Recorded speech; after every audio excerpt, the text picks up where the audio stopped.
Running into export errors in Penpot.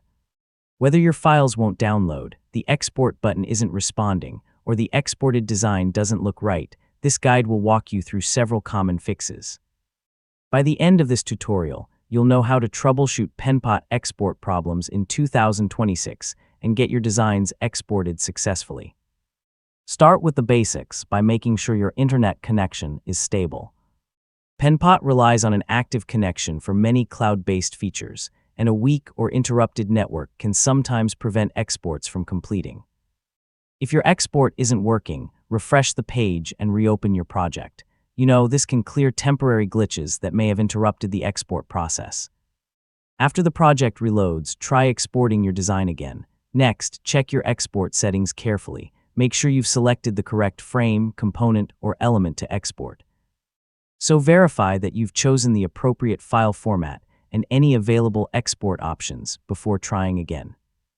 If you're exporting a very large or detailed project, try exporting one frame or section at a time. Breaking a complex design into smaller exports can sometimes resolve issues caused by large files or heavy graphics. If the problem continues, clear your browser's cache and cookies, then sign back into Penpot. You can also try opening the project in another supported browser to see if the export works there. If none of the previous steps solve the problem, check whether Penpot is experiencing a temporary service issue or whether a newer version of the platform is available. Waiting a short time and trying again may resolve issues caused by ongoing maintenance or unexpected outages, and that's it.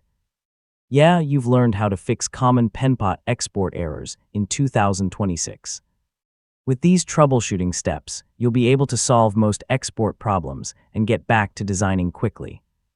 If this guide helped you, don't forget to like the video, subscribe for more Penpot tutorials, and thanks so much for watching.